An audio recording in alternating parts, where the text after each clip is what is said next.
Perfect. All right. Well, let's kick off our Clubhouse room this morning.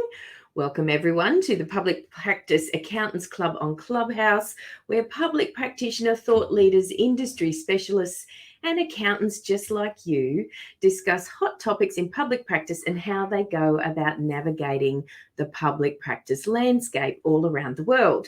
So fundamentally, public practice has the same principles, dynamics, and challenges no matter where we are in the world. We have different tax seasons, busy periods, and legislation, but at the core, what we are is very much the same. So our room this morning is so you're thinking of starting your own firm. So I will quickly introduce myself. Good morning, everybody. My name is Lynda Steffens. I am an accountant and author and an introvert, 3 things that I am very loud and proud about. And I've been hanging around public practice now for just on 30 years.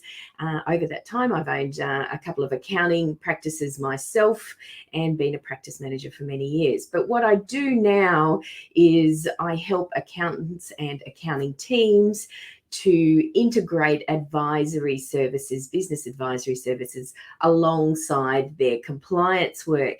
And I simply love doing that. But of course, I have my amazing co-host with me this morning. Good morning, Kyelie Baxter. Good morning, Lynda.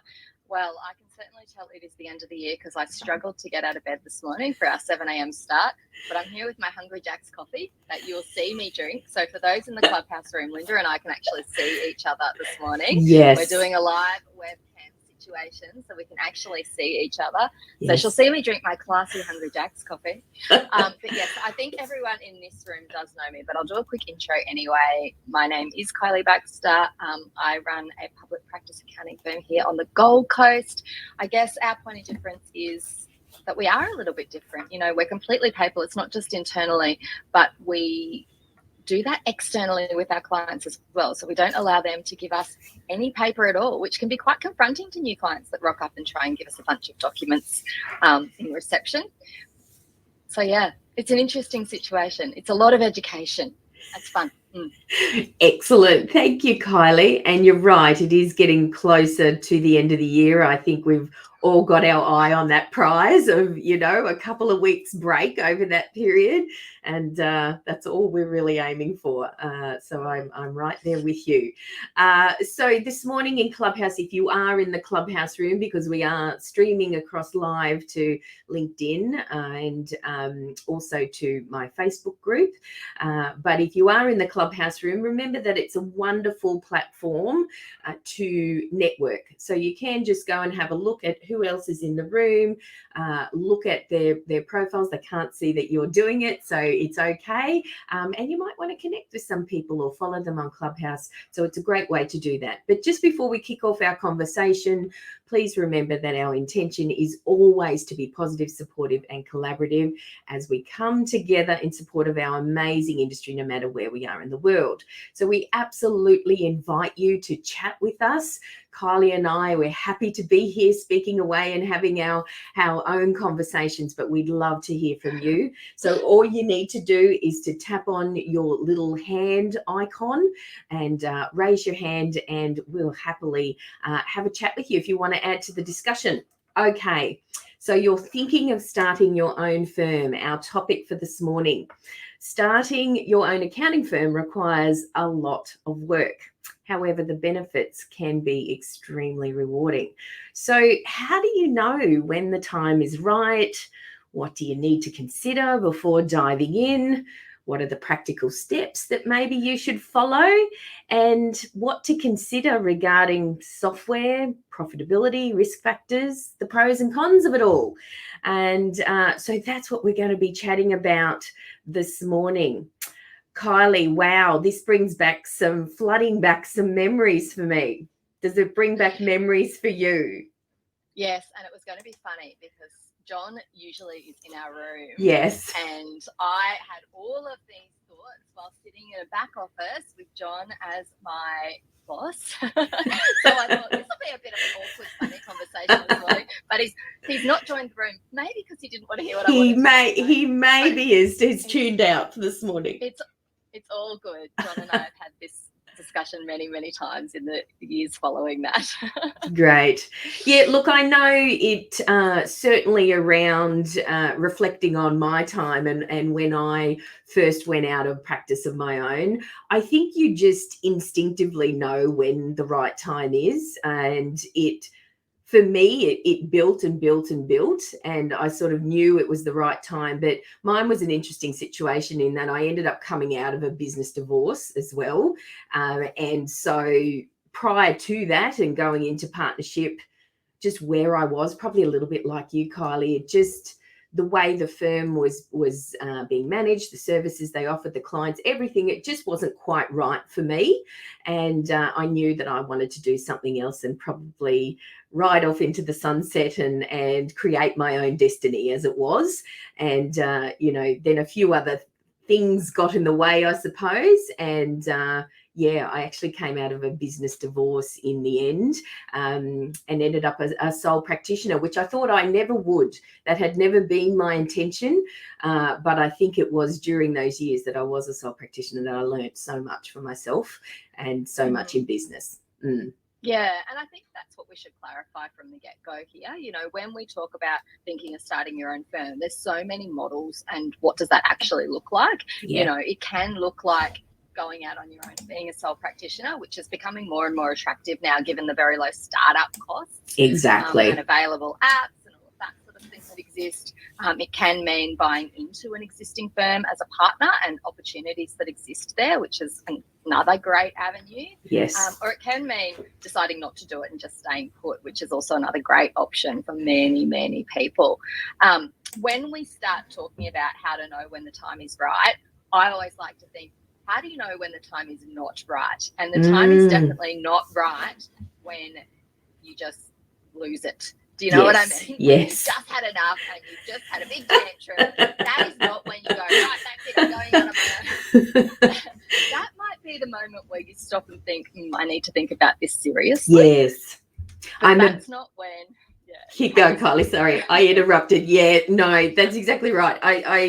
I'm a huge proponent of not burning bridges. And, when you're a little emotionally charged or, you can just find, what feels like that straw that broke the camel's back. That can cause you a little bit of pain if you run with that. We're not, as in accounting, we're not normally known for being emotionally charged creatures, but sometimes things can just build up on us and get the better of us. But that, you're right, that is not the time to just go, had enough, going out my own. Because there's a bit more to it, isn't there? There is so much more to it, which I'm sure we'll unpack today. Absolutely. I really wanted to address the fact that there's all of these different models and avenues that we've got these days. Absolutely. And, reflecting again on what I did, and I said I had never thought that I would be a sole practitioner. It was just not something that was in my frame of reference, but yet I found myself there. So you may be thinking that you can't do things on your own and that you need someone else around you. Well, we'll unpack some of those things later too. It is very important that you do have support and people around you, but that does not mean that you have to be in a firm. You can do that on your own and just make sure you've got support networks around you. But I think the thing is if you know in your heart that it is the right time to do something, then I think you've just got to back yourself. That's what business is all about, isn't it? It's about taking risk. It's not a job. It's a whole lot more than that. And I think you've just got to back yourself, do your planning. And like you said, barriers are so low to getting into business these days. Technology's allowed us to do that, cloud accounting, the gig economy. We can get help just, in a piecemeal type basis. Outsourcing, virtual meetings. We're seeing so much happening, since the struggles we've had over the last 18 months, 2 years. Everything's gone virtual. So much going on that makes it very easy to actually start your own firm. There really is. And I think that probably means that we're moving into that, what do you need to consider before diving in? So if you have really made that decision, okay, I want to be a business owner, I want to own my own firm, and then you need to think, well, what does that look like for me? Absolutely. Do I want to do I want to work for myself and by myself, or do I want to work for myself and with other people? So it's really interesting, Lynda, to hear you say, hey, I never wanted to be a sole practitioner. And the number of people that are out there working by themselves that say, I never wanted to be a sole practitioner is like, you know, if I had $1, yes, amazing. I know. Say that, but yet they find themselves in these situations. Yes. So I think this is where planning comes in, right? Like, I think you really need to make sure that you set up your dream life scenario, because what we're actually doing when we make these decisions is we're planning our future. Yes. And our family's future, or our future family's future, you know, depending on where our legacy. at. Our legacy. Right? That's exactly right. Yes. And, you know, it's really in the planning stage, but you want to design your life so that it's the best that it can be. And I think that's when sometimes, I know certainly in my career, I've been like, oh, how did I even get here? Oh, well, I didn't really follow my plan. And maybe that's because I didn't plan this part. You know, like if you just if you just get on the bus and let the bus take you wherever it wants to go, you're going to end up somewhere that you didn't know you wanted to be. And you might actually want to be there in the end, or it might take you somewhere completely different. Exactly. So I think the best advice that I give people when they, like, this is the other thing, I have these conversations, you know, when you get staff that get, like, they've been working for you for a super long time and it gets to that stage where you're like, there's a risk here. Yes. I have open conversations. Thank you. I have open conversations with them about, hey, yeah, what does this look like here? Yes. Because I think that they need to have the same advice as to whether, but we give business clients. Yes. You know, we as accountants, we openly look at our salary and wage clients that come in and go, oh, I'm thinking about buying this business. And for me, I immediately have a gut reaction of, oh, I don't know if you can do it. And that doesn't mean they can't. No. Or, yes, I know this person can do it because of the things that I know about them. Yes. You know that about your staff too. Like, you know instinctively whether they could do it or not. And they might, even if we think they couldn't, it might just be that they haven't shown you that side of themselves yet. Yes. So I think we need to self-assess. If we're at that pointing end of, I think I want to start my own business or become a partner, you need to self-assess and go through that same checklist that you would give a client, or that same talking to you'd give a client when you're talking to them about, hey, are you thinking about starting your own business? What are things that you need to consider? Absolutely. That's great advice, because I think, and I know I've certainly seen it over my entire career, is that you do see people in business that really should just not be there. You know, they've not thought about it, not planned, just sort of really had that romantic notion of what business is. And like, I'll just make a lot of money. Yes. And I'll go play golf every Tuesday or Thursday or whatever you want to do. We know that doesn't happen. And, you know, as an accountant, we see that. So great advice, Kyelie. Apply what you would tell clients and what you see in clients to yourself. That's wonderful. And I think that is all about my first thing that I wrote down around what to consider is to plan, and not just the numbers. So, of course, I'm a coach in this environment now, and I talk a lot about strategy. And I think over the years, I've seen business clients or people wanting to start business with no real strategy or no real thought around why they want to do it. You know, what is their mission? What is their target value? What is their target market? What are their values? And I think we can sometimes just dismiss that as being a bit fluffy and it's not needed. But I tell you what, when you go through that process and allow yourself to be 100% open and honest with yourself, you're going to make a much more solid foundation for your business, you know, because you just know where you want to go and what you want to achieve. And that might be 20 years out in the future. It might be 5 years out in the future, but it's going to give you a path to follow or a road to follow. So I'd be thinking about those, what we might consider in accounting, fluffy things, you know, about vision, mission, values, and who your target market is and where they are. Yeah, look, I don't think they're fluffy at all.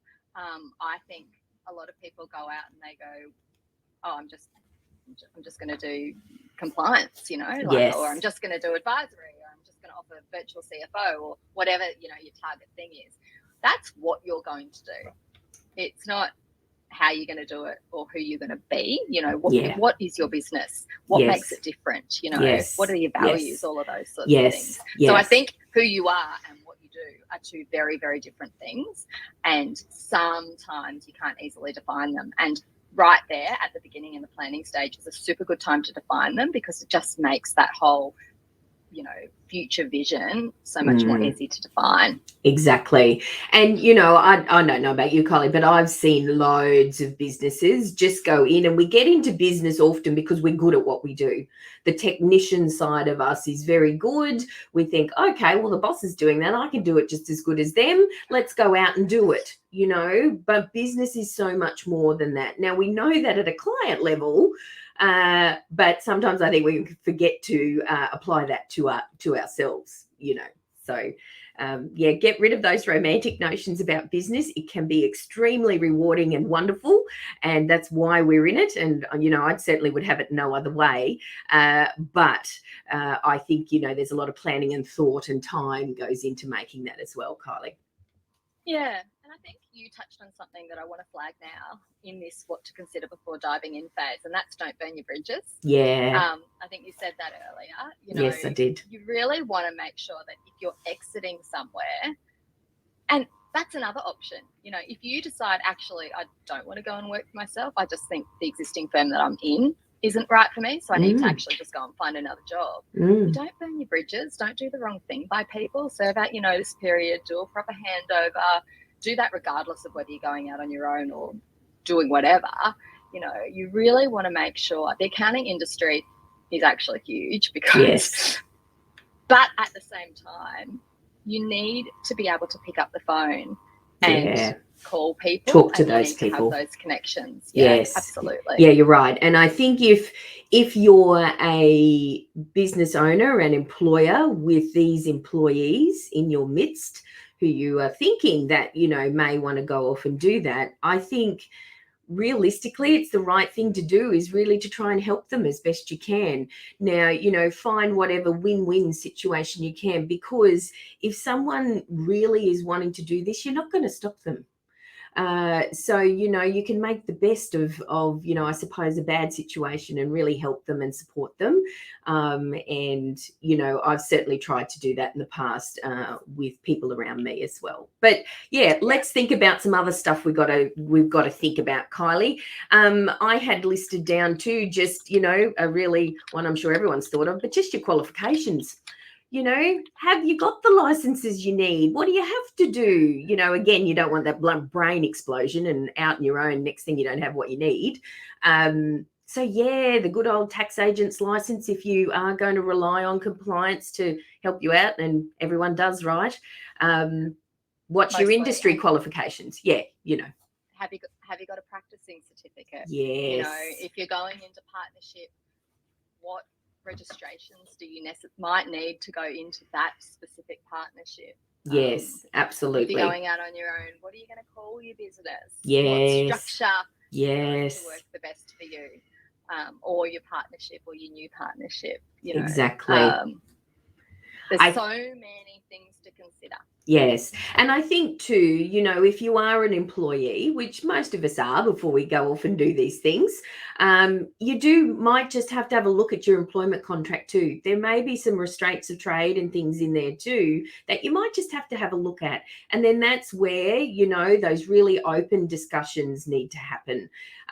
Because I think if you're upfront about whatever you want to achieve and what you're looking for, then people will help you, you know. So, but don't do it behind people's backs or things like that. I just think the more open and honest you can be about these is just sets you up better for the future, Kyelie.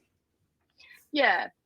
Lynda, do you want to talk now about, you know, if someone is weighing up a partnership offer versus going out on their own? Sure, let's do it. How to navigate through that. Yeah. I think, you know, it can be a blessing to be offered a partnership because it's I don't want to call it the easy way. 'Cause I don't think that's No, I don't think it's easy. I work with a lot of partnerships. So I don't think it's easy. but it can be like a roll out the red carpet, walk right this way. You know, it can be easy in that regard, because you step into something that's pre-existing, right? So there's a lot of positives and there's a lot of negatives, and that's what I want to talk about. So if someone was looking at this and they're like, well, I've been offered this partnership opportunity, or I think I'm going to go out on my own. So they know I don't want to be an employee forever. Yes. But which one do I take? Like, where do I go? Yes. I think these are the things that you need to consider. You know, with a partnership, the thing I always say to people is it's like getting married. You are going to have, and you used the word divorce before, which I thought was so interesting because I say the same thing. Mm-hmm. You know, you get married to these people because, like your actual spouse, you need to consider them with every single decision that you make. Not low level, like just your job decision, but you want to take a holiday. Well, you don't have to ask them for permission necessarily, although that might be something that you do within your partnership. But you have to consider, oh, well, do they want holidays? Are they going to be away? Like, what do they think of that? You know, exactly. All of a sudden, you have these other spouses that you need to think about and consider all of the time. So people don't, it's one of those things. It's like going into business. You can't understand that until you're there. No. And I talk to clients about this all the time. And I'm sure we've all been in the position where we've told them to go off and get a partnership agreement drawn up. And they're like, no, we've been friends. We don't need that. Yeah, right. Same with accountants that buy into a partnership. They're like, oh, I've known these guys for 10 years. It's fine. Mm-hmm. The way I always explain that is you know, those legal agreements are so important because they're there for when you can't agree. And you know, life throws a whole lot of curveballs at you. And, you know, and it may not be you that your partner ends up dealing with. It might be your spouse or your executor or something like that. You don't know. Or you might be dealing with not your partner anymore and their executor. You know, so that's why we have these legal agreements. They are very important. But, you know, outside of that, if you're agreeing, agree on anything. You can do whatever you want. They're not going to limit you. It's only when you can't agree. Yeah, it's probably well worded. Legal agreements are very important. You know, if you get a bit of a wishy-washy one, what's the point? That's a good point. Yes, that's a good point. Yeah. So I think, you know, sorry, Lynda, you go. No, I was just going to say, I just want to go back to partners and marriage. It's a great analogy because we know also too, coming out of what I call my business divorce, it's as costly as a marriage divorce. You know, it is. It's emotionally and financially and all of the things that go with that. But where I wanted to come was when you are considering partnership is the consideration on how the other person's strengths and weaknesses, how they conduct business. You will be seen, you know, as obviously as one, as part of this firm or this organization, and what they do reflects on you and what you do reflects on them. So yes, very important to consider those things. Yeah, and that's what I was going to say too. Like there's benefits of partnership. Image is one of them, but it can go both ways, right? So if your partner does something that you don't necessarily agree with, well, it reflects on you too. It does. Different strengths and weaknesses. It can be totally complementary. You know, I have a junior partner in my firm, and her strengths are not my strengths. And that's been done intentionally, right? Yes, yes. The same with me now. My business partner is the same. After my business divorce, like you could imagine that I was once bitten, twice shy for sure. And I often felt that I would never have another business partner. But lo and behold, I do. And exactly the same, completely complementary skills. And a different way of going about things. And, you know, I feel that we have a very mature relationship about it. We don't always agree on stuff. Well, like a lot of the time we don't agree on stuff. But, you know, that's the whole point, you know. Exactly. So, yeah.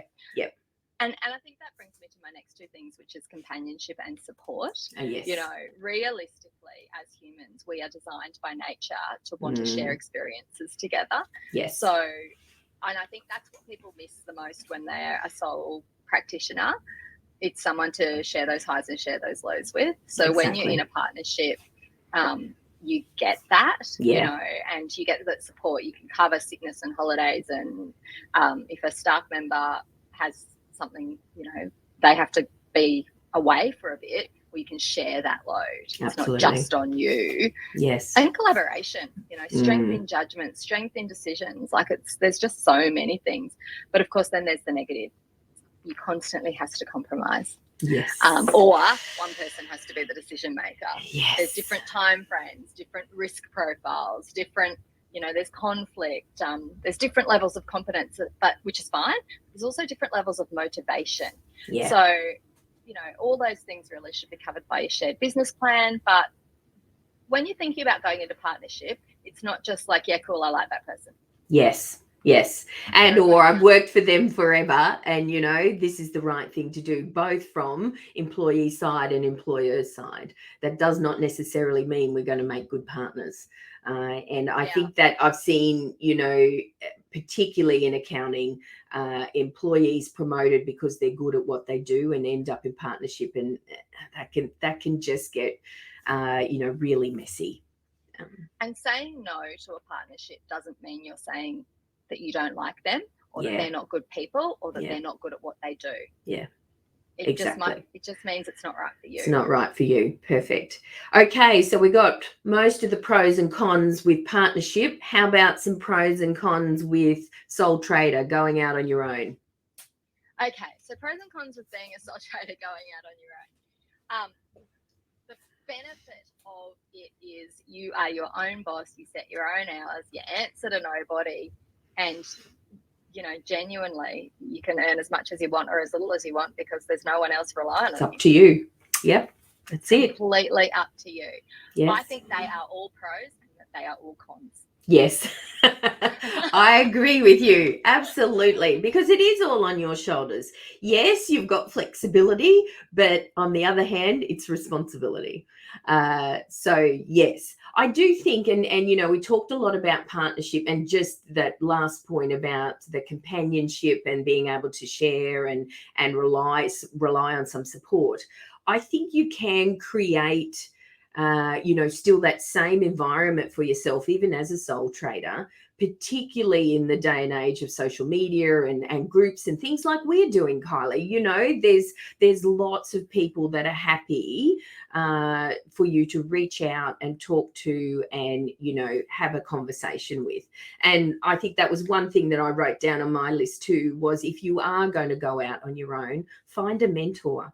You know, find somebody that maybe has done it before or is doing it at the same time as you, or even it might be your previous employer. Like we said, you know, find somebody that can be around to help you, because that'll make a whole lot of difference too. Because you do just question yourself. By nature, will go, I think this is the right thing, but I'm not 100% sure. How about I just talk it through with somebody? So there'll be people out there to do that with. There definitely are people out there, but I think if you know yourself, Lynda, you say all the time, I'm an introvert. Yes, I am. Absolutely. You know that you need to work harder to put yourself out there to make those connections. Whereas to some people, they would be organically doing that because that they need to. You know? So I think if you decide to be a sole practitioner, you need to really work on those connections to make sure that you have someone that is there to share a problem with, you know, or to ask for their advice on something or that sort of thing. That you can stay connected, right? Yeah, and they are a sounding board. Like I think one of the really cool things that practitioners do is they develop almost like a little board for themselves. Yes, where I love that concept. They can share, and it's like a trusted little group where they can openly share about their practices in this supported and kind of silence environment. Yes. I think that's really cool. I think that I would want to do that if and I certainly have mentors that I do that with, but I definitely would want to do that if I didn't have the structure in place here that I do. Absolutely. I'm the same, Kyelie. And I think as accountants sometimes, and I work a lot in this area about breaking down this professional image that we have of ourselves, and that we are we know everything about business and finance. We don't. we're human, and, you know, we need to learn to share a little bit more and be, I suppose it feels very vulnerable for us to do that. But you're right. If we can do that with one or two or a very small group of people that we've cultivated those relationships with, I think that's perfect. But yeah, you're right. Introvert, absolutely, 100%. I have to work at networking. That's a thing for me. Like, and you know, we were just out recently having a lunch, and we are talking about that. You know, with it was a large group of people, and I had to really work at you know, creating relationships, talking to people. It does not come naturally to me. Now I get a lot of people saying that, oh, you'd never know it, Lynda. It looks like you're just a social butterfly. But I am not. That's a skill. And I think we can all take something out of that, is that whether it's public speaking, whether it's networking, doesn't matter whether it's business skill, they are skills. If we work on them, we'll get better at them. So speaking of skills, yes, if you do plan to be a sole practitioner, but you have never ever brought in your own clients. Ooh, here we go. Love this. You better get a plan for that. Yes. Because it is not as simple. Like, there are more than enough clients for all of the accountants, which continues to amaze and surprise me, because there seems to be accountants everywhere. I rarely look, but apparently there's another accountant just next door to me. One of my staff told me yesterday. I believe there is, Kyelie. Yes, I've visited your office. Yes, and I've walked past that office. I said, oh, how long have they been there? And then we're at the coffee shop, and the guy at the coffee shop goes, oh, they come all the time. I think they've been there about a year. And we're like, oh, cool. Excellent. I have no idea what's going on yet. So observant. Great. You're busy doing what you're doing. That's happened to us before. So, okay. you know, we should have learned. Anyway. But yeah, there's so much work for accountants. Yeah. But you don't just like throw open your doors and people line up and walk in, because we're not McDonald's. You know, you need to get a plan. So if you are someone that has always worked at a firm and not brought in clients, and you're thinking about going out on your own, to me, that would be one of the things that I would need to really spend some time figuring out how I'm going to do that. Yes. And whether it's whatever you want to call it, business development, marketing, client acquisition, they're things that as an employee accountant, you often are not dealing with at all. And I think even as accountants in practice, a lot of us aren't dealing with that all of the time. You know, sometimes, particularly in larger firms, clients can come because of the reputation of the firm or the reputation of a partner. But very much when you're starting out, just hanging the shingle out there, the clients won't come. They don't know who you are. No. And for a client to leave an accountant, it's quite a big thing for them. It's not for us, but they find it quite, quite hard to do. And so, yeah, you've got to get a plan in place. And I think it starts with, again, I'm going to go back to strategy. Who do you want to work with? Who are your target market? What are your skills? What can set you aside, you know, and where are they then? And I agree with that plan and direction, because what often happens is, you know, you see people get out there and they're like, oh, I just need clients. I'm just going to, at the beginning, I'll just take anyone. And then once I'm all set up and I'm earning the income that I want, then I'll refine it and take on the people. But what happens is you end up doing work that you don't want to do and you hate it. Yes. So... And you be very reactive in nature to the clients you take on, because the cash flow needs it, you know. So it's, you know, it's important that you do think about, where they're going to come from. So just planning around that. And I think we're great at educating ourselves. Learning is one of our top superpowers. You know, we love to learn. So I would recommend going out and learning about some marketing concepts and things like that, and what that looks like if you are considering going out on your own, you know. And these are all things that you could be doing before you make the decision or you actually go. So there's so much planning that could be going on. Yes. I call it groundwork. And all groundwork doesn't mean you're necessarily going to do it. Like, you're not signing up just because you start doing this groundwork doesn't mean you've made a decision. Exactly. You might get into your groundwork and go, yeah, hell no, I don't want to do this. This looks hard. Totally. because it is hard. It's not easy, but some of us just have that fire in our belly, and it doesn't matter what we do, it's going to result in ending up in business for yourself. I think very important. We've been talking about client acquisition, the marketing side. It's more than doing the work. Just because you're good at pumping out tax returns and you're efficient and you might even be doing advisory services with clients, it's more than that, because you've got to keep feeding your business with constant cash flow. And I think part of this groundwork too, again, we see this in our clients. We're going to leave a full-time job. We're going to start a business. Have we got enough money to support our lifestyles? If we didn't make 1 cent, have we got money there that will look after us while we're building the business? Because it does take time, whether we like it or not. Yeah. This conversation also is not only relevant for people in their sort of early to mid-career when they've worked for a bit and they're like, what am I going to do? But also people that might have been in business for themselves and be thinking, well, what next? I'm not actually happy doing with what I'm doing. Yeah. Like, I'm a sole practitioner, but I'm not happy. Yeah. What should I do? Should I go back and work for someone else? Could never do that. Yes. People say that all the time, right? Once they're in their own business, they can never go back. Yes. Or maybe I do want to go into partnership, or maybe I should just stay. Like, these are all relevant things to consider, despite where you're at in your career or business journey. Yeah, that's a good point.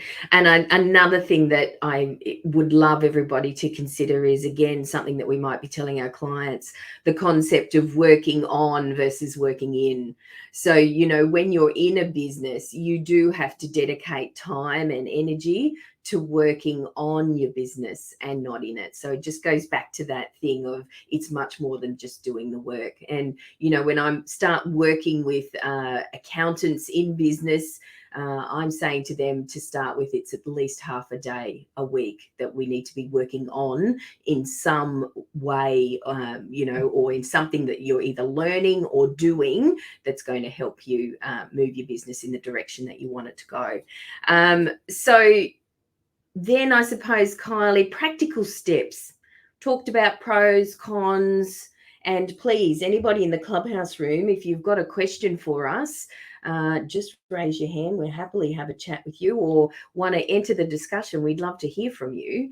But what are the practical steps then, Kyelie, if we get into this, right? We're going to do this. This is what we want to do, whether it's partnership or sole trader.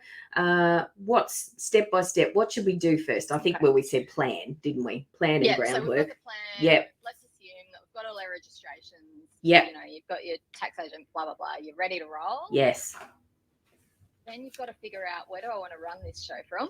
Yes. Am I going to do it from home? Am I going to run a serviced office? What's the story? And once you figured all that out, I think it comes down to software. Are we going to be a completely cloud-based firm? What software are we going to use? Am I going to have, if it's just going to be you, or am I going to have staff? What does that look like from an IT point of view? What phone system are we going to want to need? All of those sorts of things. And that's where I think it gets super fun. Like, most people will roll okay, most people go, no, that's not super fun. That's why we have complementary skill set here in the hosting group. There is so much choice now, especially post-COVID. There is so much choice, and you can legit go into any accounting group these days and go, hey, what are you using for practice management? Yes. And people will just go, I'm using this. Yes. And you just go, okay, well, out of that, there's the 5 things I need to look at, because that's what most people are using. Now, before you get to that stage, you should have a list of non-negotiables. These are my non-negotiables and these are my wants. And you should also have your price limit set. Yeah. So I always think, if you go in with I don't really know how much I want to spend, then you'll probably spend a lot more than you think. Yes. Yeah. Salesmen are very good. They're very, very good. Yeah, mm-hmm. Exactly. The other thing is, if you are deciding to go out on your own, and this for me counts from even if you're looking at software changes within your current practice as well, don't just use what you've used before. Yeah. Particularly in current times where software is changing so much quickly. So quickly. So there is a lot of things that products used to do that they don't do anymore, or that products that didn't used to do much that now do a whole host of Yes, things. I've just seen one recently do exactly that. It's like I would have never touched it with a 10-foot pole, and I'm looking at it now going, hang on a minute. It's partly to do with my perspective on things, but also that they've invested so much money in the software, and looks amazing now. And also, currently, there's quite a few that are using desktop and online. So you'll say, hey, what are you using? And they'll say, I'm using what? But you have to actually say using desktop version which or version? online version. Yeah. So I think it's about doing your homework. But for me, if we take a flip look and go, how do we as employers then manage the risk of our really good long-term, so that 8 to plus years accountant going, I could do this myself. Yes. And going out and starting up, because if they do go out as a sole trader, like all they've got to do is get their registrations and some insurance and most of the time we help them get those licenses within the firm. We're often supporting them doing that, so it's all happening. Yes. Yes, which is wonderful. And it'd be lovely if somebody really wants to do that. Like I said, you can't stop them, but how do you manage that? What does that look like? So Kylie, are you leading down the path then to obviously having open conversations with your staff? And then maybe you've got to consider as an employer, well, what opportunities for ownership do I have for them? Yeah, that's exactly right. Yeah. So you need to have a plan for all of your staff as if they're going to be in your business for a really long time. And that means having a plan for your own business too. Yeah. I see a lot of my accountant friends get really frustrated when their 8+ year staff members go, oh, well, I'm going because there's no opportunity for me. Yes. And they're like, well, they never asked me. Yes. Oh, my gosh. Well, maybe you didn't tell them. Yes. So with my junior partner here, she has worked with me for, I don't know, like 16 years, like a long time. Yeah. Yeah, that's wonderful. Forever. And we started having those conversations like probably 8 years plus, and we had really open conversations about it, about what did she want and what time frame did she want that in, and what was her life plans as well, and how is that going to fit in her work plan and her life plan? How did they align? Yes. Yes. So and sometimes it is pointing out some obvious flaws in plans. Absolutely. And I'm just thinking through my client base and who I'm helping with at the moment. And 3 of them are all succession related. And one in particular came to me and said, Lynda, I need to get a plan organized, and I've got no one here that is interested or that I could see would work. I went and spoke to everybody, and within 3 months, we've got organizational structure change to management, and we're about to have the conversations with people that actually were interested, but they just didn't know what it looked like. So those open conversations weren't happening because the owner had these filters on that they felt like they weren't who she was, and they weren't wanting the same things. That doesn't matter. That doesn't mean that you don't want ownership. It just is you're going to do it a different way. So I think we've got to be open to that as well, that others can be very valuable partners because they do things differently. Completely. And I think there is so much value in that. I know my personal experience is you can be in business with people that have different complementary skill sets, but at the end of the day, you need to want to go in the same direction. Yeah. If you don't want to go in the same direction, it's not going to work. No, right? That's right. It doesn't mean anyone's a bad person. No. It means everyone can be great people and they get along great. It just means maybe you shouldn't be in business together. Exactly. But I said to somebody yesterday, succession probably in any business environment, but succession in a professional services environment, to my mind, takes 10 years. So I know I've said to graduates and, new to accounting employees, well, this could go anywhere. right from day one, the option is on the table. So that just keeps them aware that something is there. And sometimes when you're just talking to someone, you sort of, can just spot something in them. Doesn't mean you have to offer it to them. It does not mean it's written in stone that it has to be there. But the fact is that you said you are open to a future with those people, and that's where opportunities can go. And that's how you take an employee on a journey like that. So I think there's a lot to learn, with accountants who are in business now, and how to manage those relationships, Kyelie, with long-term employees, like you said, because they might just be sitting there going, no opportunity, like you said, I'm out the door. I'm going somewhere where I can go and find something.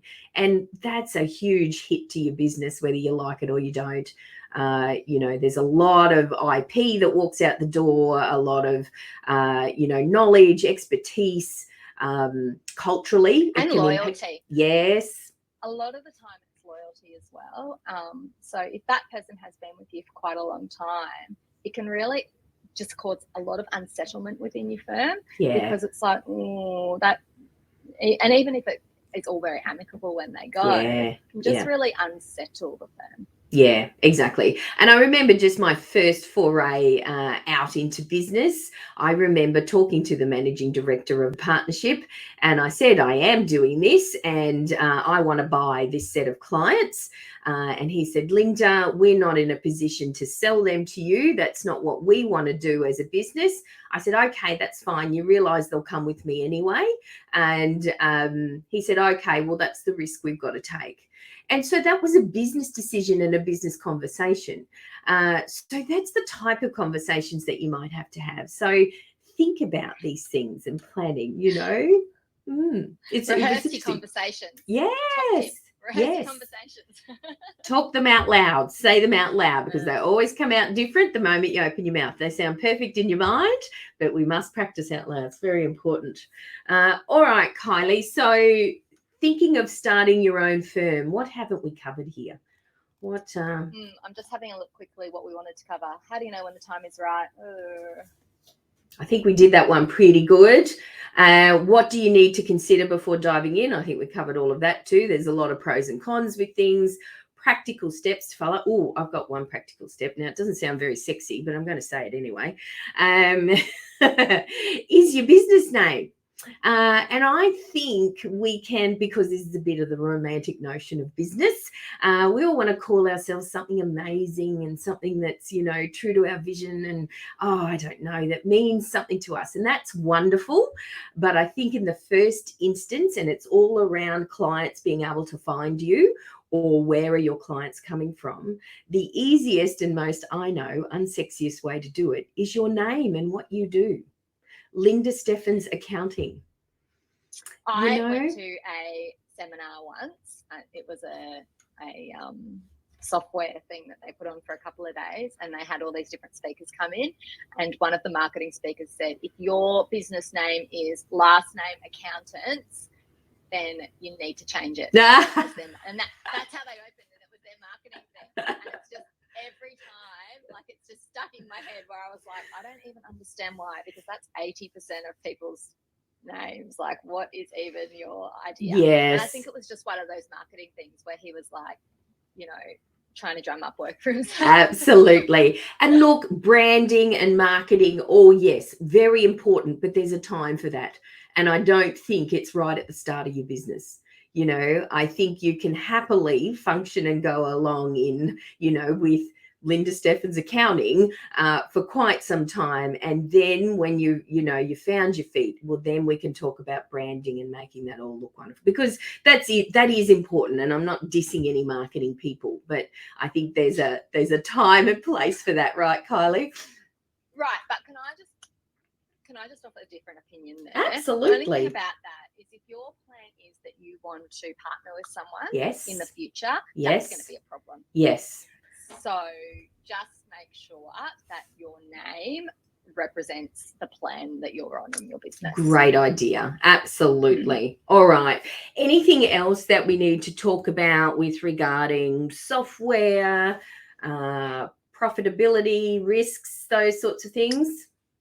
Look, with software, and I mention this guy all the time, Alan Fitzgerald is the go-to person for that stuff because he's agnostic and he knows all of the stuff. So if you were going out on your own and you were feeling completely overwhelmed and not a big dork like me that likes to research it all, he is your go-to person.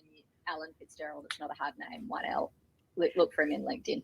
And I think too, he's probably got some white papers and a whole lot of articles and information that he has written that will certainly lead you down the right path. Yeah, no, I agree with you there, Kyelie. I think Alan's fabulous in the content that he puts out as well. So yeah, look, everybody, you're thinking of starting your own firm. I think it very much is. We've talked all about planning. Do your groundwork. Think about what this needs to look like. Think further ahead than just the next 3 months or the next 12 months. What do I really want to achieve from this? Start out with your strategy. Think about putting a business plan together. It's more than the numbers as well, but, we're going to have plans around all of this because that's super important. Legal agreements, they're important too. We shouldn't overlook them. And I think, educating yourself around business skills, marketing, creating those supportive, collaborative networks, another really important thing, and understanding the difference between working in and working on your business, I think are some top tips. Kyelie, do you have any top tips that you've really stuck out from today? No, not from today. I just think that just remember that your decision isn't made until the very end of your self-assessment phase. So there is nothing wrong with testing the water, going through all of this, doing the groundwork, really checking, and you don't have to hide it. You can be quite open and just say, look, I'm just thinking about it. There's nothing wrong with that. And actually it gives everybody an opportunity to go, ooh, okay, right, that's where you're at. But the decision isn't made until you actually take action. That's right. I would never take action without doing all of the groundwork. Exactly. And yeah, I think you just touched on again, open and honest communications. Don't burn bridges. You never know when you might have to walk over them again. So really important. All right. Next week. What are we talking about next week, Kyelie? So we'll be back again. I know. Let's do it. So next Wednesday, oh my goodness, 24th of November already. Kyelie and I will be talking about how to be the leader you want to be. Now that's going to be an interesting topic. I think we see leadership is something, that we can probably get the wrong end of the stick sometimes with leadership. And I think we see it in our business clients as well. So everything that we talk about in these rooms not only is applicable to us as accountants, but also applicable to our clients, and some great knowledge and advice that can be shared amongst your colleagues, your business partners, and also your clients. So everybody benefits. Kyelie, thank you once again. Another amazing discussion. And so I hope that everybody has a wonderful day and a wonderful week. We thank you very much. And if you've got any topics for us or anything that you would like to talk about, we would love to tackle those for you. Kyelie and I are fearless in that department. We'll do whatever you would like us to talk about. We'll just talk about it. We're happy. We have fun doing this. No, we will talk about almost anything. So yeah, everybody have a wonderful week. Thank you, Kyelie. Once again, it's been a pleasure. Thank you, Lynda. That was a really interesting topic. I will see you next week. See you next week. Thank you. Bye.